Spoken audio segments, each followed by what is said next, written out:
As of late, time seems to possess an almost elastic, non-linear property, which is why it came as something of a surprise, but also not, that it had been 2 years since the release of Sekiro Shadows Die Twice. Happy birthday, baby boy. We love you very, very, very much. Where did all the time go? It feels as if you were only born yesterday, yet the many memories we've already made together will last us a lifetime.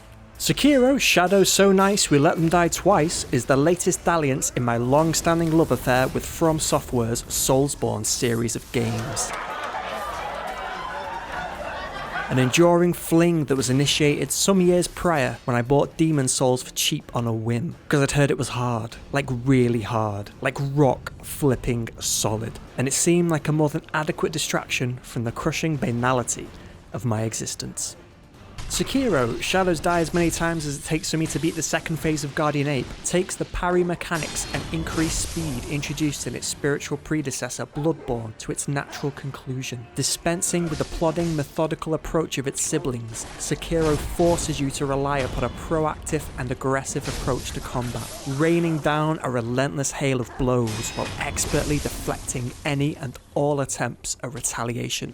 Hot take alert, hot take alert, hot take alert. You could say that mechanically Sekiro has much more in common with games such as Dance Dance Revolution or Guitar Hero than it does with Dark Souls or any other game of that ilk. Combat is an uncompromising dance to the death. Each enemy encountered presents you with a new set of moves and steps to commit to your muscle memory. With each new encounter you slowly eke out if you're leading or following, locking in with laser precision to the rhythmic strikes of your opponent. Unless you're going up against the Headless, in which case you may as well be trying to do the Charleston with Merce Cunningham. Oh shit, here we go again.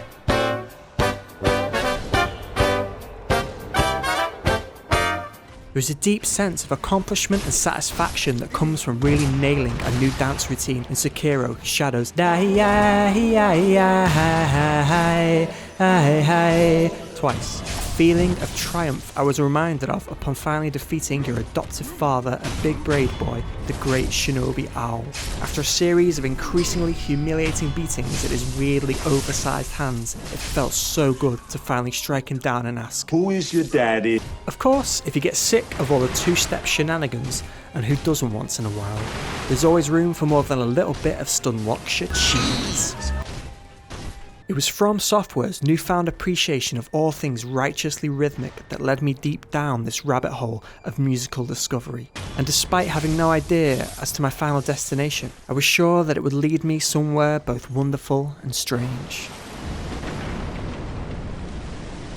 It was while repeatedly throwing shapes with 7 Ashina spears that I first laid my eyes, or should I say ears, upon the Watcher. You see, in order for you to get repeatedly filled in by Lord Pointy Stick, you have to deftly creep across an enemy encampment densely populated with lowly samurai and big, thick, juicy boys. Should you get spotted, you risk facing the ire of the Prince of Panbangin himself. Sequestered beneath a cloak of straw, he only announces his presence to raise the alarm, alerting his comrades to your intrusion within their midst by whipping up a right old racket on his little fun-sized gong. Usually this would leave me cursing my carelessness and sprinting back to the nearest sculptor's idol for a brief power prayer. But this time was different. There was something intensely hypnotic about the way the Watcher deftly teased the notes out of his gong. He had somehow imbued the rhythmic precision of Neil Peart with the chaotic power of Keith Moon, and I was utterly entranced. So you see, that's where the trouble began. That smile.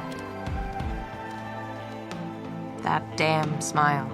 And that's when it struck me like a bolt of lightning flung by Genichiro himself. We should start a band. So I approached the Watcher, looked him up and down and said, "Look, kid, I can make you a star." Nope, that's more like it. At first, he was like, but then he was like. So dare I say it, I think we've got ourselves the makings of a hot new pop group. So that's how I found myself scouring the land of Ashina for potential bandmates. I descended deep into the depths of the sunken valley, and what I found astounded me. Not a trio, nor a quartet, but an entire barrel of angel-throated beauties descending upon me as if gifted from the heavens. A raw brute choir eliciting primeval howls of an almost Gregorian nature. In that moment I knew they had that indescribable magic ingredient that I needed for my new musical venture. Actual talent. You were absolutely fantastic. So, loaded up with kegs of monkey booze to grease the wheels of negotiation, I cheerfully tooted upon my finger whistle to greet my new friends. Which was unfortunate, because it was only then that I recalled that the primary function of my finger whistle is to drive animals into a blind, murderous rage. Oops. This is embarrassing. But after a quick power prayer at the nearest idol and dispensing my gifts, it was clear to both myself and my new chimp chums that we were building something very special indeed. I'm special! Everything was starting to take shape now. I could almost taste the accolades, hear the hysteric screams of adoring fans. Stardom awaited us. I'm gonna be a star! I wasn't sure where to look next. A tall chap I'd encountered earlier kept rambling on about a shamisen, but the musician in question could not be convinced. Third on, I plotted a charter even deeper into the valleys of Ashina, pushing through the sprawling undergrowth and overgrown thickets until I came upon an ancient forest enshrouded in a thick layer of swampy fog. As I tried to make sense of my surroundings in order to plan my next move, a sweet siren song rang out through the trees.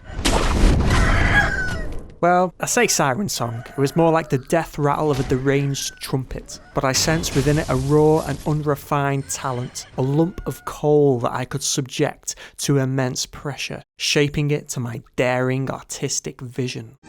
I'll be coming home. It was decided I had to have whoever was making this raucous racket in the ranks of my ensemble now. After taking care of the creature that was producing the mist, Yo, fuck nuts! You talking to me? Yeah.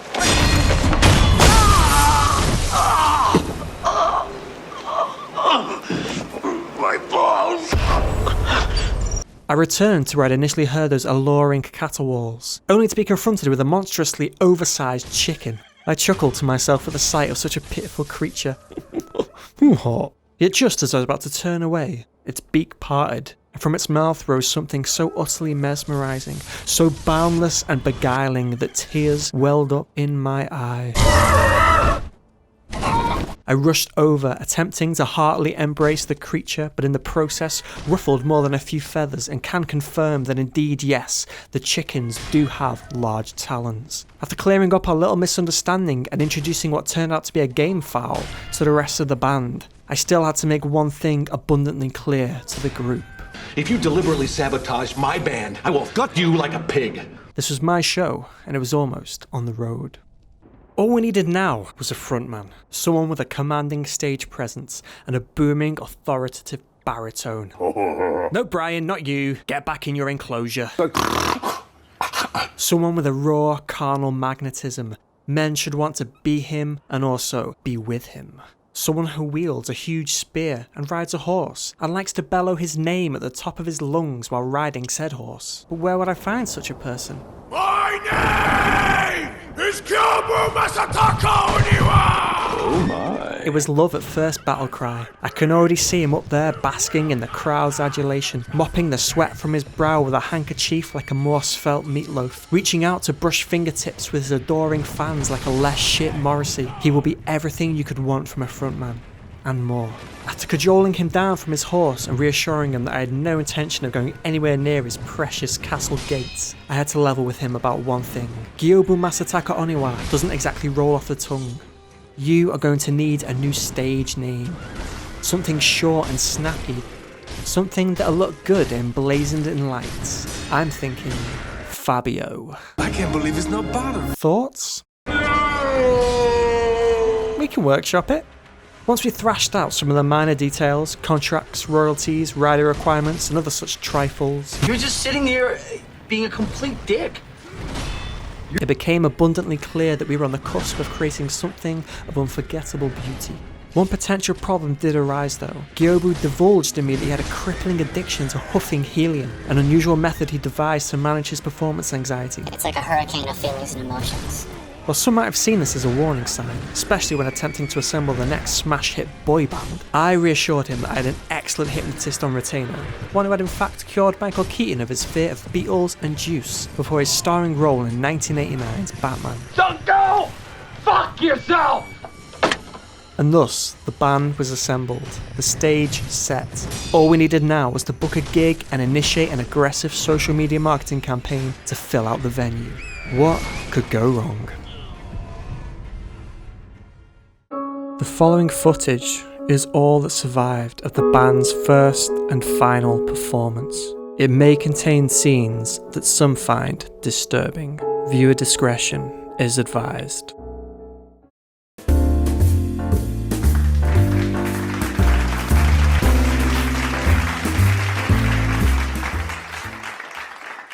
Live from Anno Londo for tonight only, we've got 4 unlikely lads from Ashina. Give it up for Fabio and the Dragonrots.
My reputation was in tatters. I couldn't bear to face the wrath and ridicule that came along with the massive backlash. I had become an industry pariah. Utterly humiliated, I retreated further and further from the public eye. As for the band, they split up and all went their separate ways. The Watcher, following his newfound passion for percussion, found work with the Blue Man Group, who expanded to a 4-person lineup to accommodate their latest member. The Monkeys came third on that year's season of Ashina's Got Talent, performing a series of a cappella slam poems, and now find regular seasonal work appearing in small-town pantomimes. As for the Gamefowl, he opened up a chain of fried chicken restaurants, which were all subsequently shut down by health officials after it was discovered that the meat he used was being pumped with water sourced from Mibu village. And poor Gyobu, unable to cope with the infamy, overdosed on helium. His body was last seen floating somewhere over the peak of Mount Congo. Some say that if you listen really intently, you can still hear him screaming his name over and over again on the wind. My name is Gyobu Masataka Oniwa! Thank you so much for sticking this one out to the end. I know it's a little bit weird. I wanted to try something a little bit different. If you got a kick out of it, give it the old thumbs up, maybe sling a comment down below. And if you're feeling particularly generous, why not share it with the other cool kids on Bebo or MySpace? Thank you. Peace.